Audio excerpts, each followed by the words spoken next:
Yan guys, luto na ating tinapay guys, oh. Napakasarap ito guys. So yan, oh.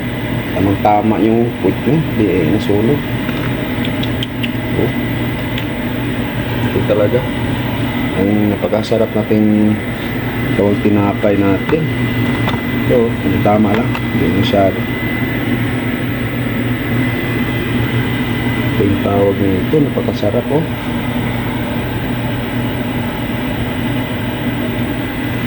So, tamang-tama yung luto.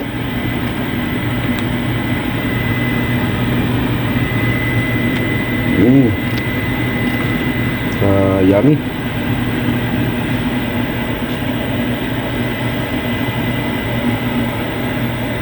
So, thank you for watching guys. Sa mga baguhan pa lang sa aking channel dyan, huwag nyo kalimutan na i-subscribe ang aking YouTube channel at i-hit nyo na ang aking bell button para po kayo ay updated sa mga susunod kong video. Bye guys! So na guys, kakarga natin to guys sa ating oven para maluto ang ating tinapay. Medyo mainit na.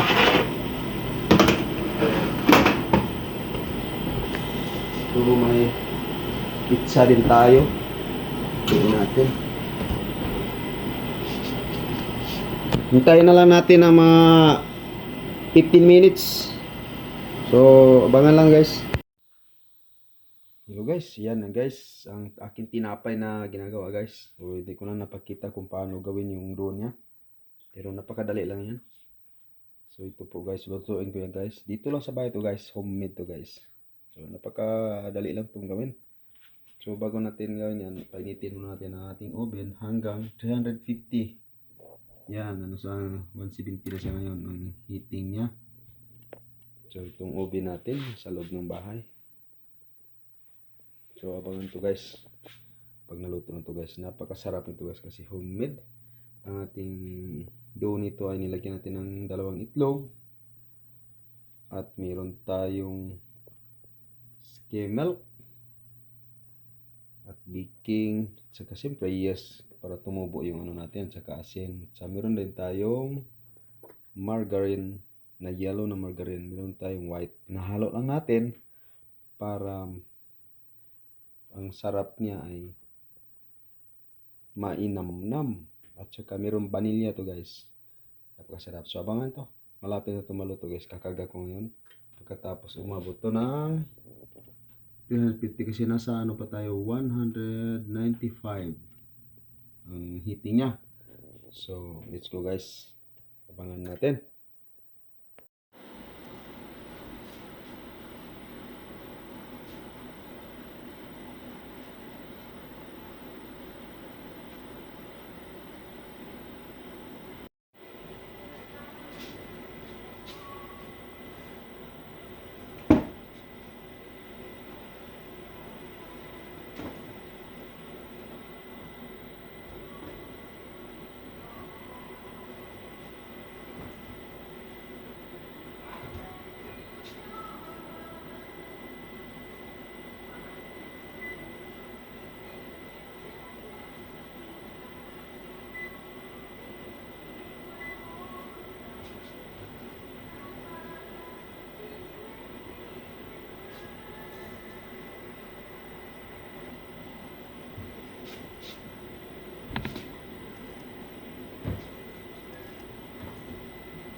Yan guys, luto na ating tinapay guys, oh. Napakasarap nito guys. So yan, oh. Tamang tama yung puwit niya, di nasunog. Oh. Ito talaga ang napakasarap nating tawag tinapay natin. So, tama lang, hindi masyado. Ito yung tawag nito, napakasarap, oh.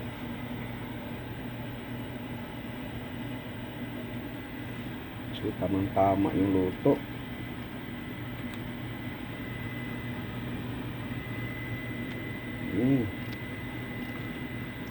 Yummy.